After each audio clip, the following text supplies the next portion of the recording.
New government targets have been set to see women holding 25% of boardroom positions.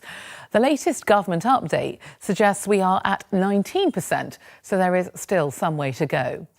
So how do we get there? Rajesh Ahuja, Head of Acquisitions for Infosys, has been giving us his ideas. As Head of Acquisitions for an Indian multinational, Rajesh and his team conduct an awful lot of interviews, and the numbers are staggering.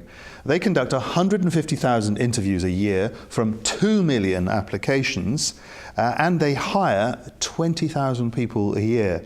So let's first of all ask, Rajesh, what's the ratio of women like in your company? And I agree, it's a very globally relevant topic today. We do fairly well. I think we clock upwards of 30% as representation of women in our entire workforce. Now, the challenge, like most of our global peers are facing, that representation works really well at the bottom of the pyramid and starts reducing very drastically mid-levels up. And multiple reasons, well-documented reasons behind it, we face the same. The biggest challenge we are seeing today is the industry as a whole, the services and the IT industry as a whole, because it becomes very demanding when you go up the ladder, travel and other commitments. The women are not opting to be on the senior positions, okay? And that's reducing the overall size of the pool in the marketplace. But what we are trying to do is, we have scores of innovative practices internal to us, be it work from home, flexible working arrangements and longer maternity leaves and so on and so forth, so that we encourage women to stay longer in the workforce and hence grow in the organization at a in comparison to their male peers. And that's helping us. So we do have a fairly decent representation of women at senior levels too.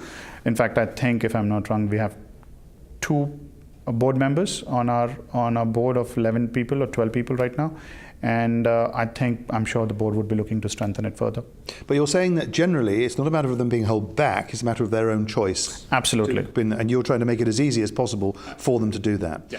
Let's just compare that with what we know about the MBA attendances across the world, where the split is pretty much equal. Yeah. What's happening? Why are they falling out? So I guess it's a lifestyle choice, right? And it's interesting you talk about, we are trying to recruit a lot of MBA students right now, and what we're saying is we're going to alter our Salesforce profile from a diversity perspective.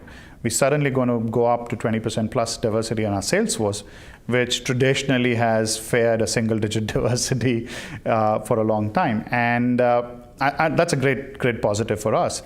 But, jobs, when they go to mid-level up, senior management levels are extremely demanding. And lifestyle choices are not easy to make.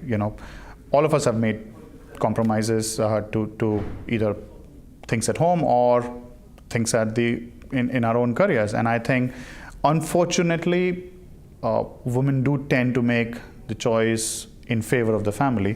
And I'm saying unfortunately for the business world, sure. Because we tend to lose the better ones. But finally and briefly, you seem to be painting a picture of something which is of attempts, of laudable attempts to get the balance better, that are doomed to fail because of biology.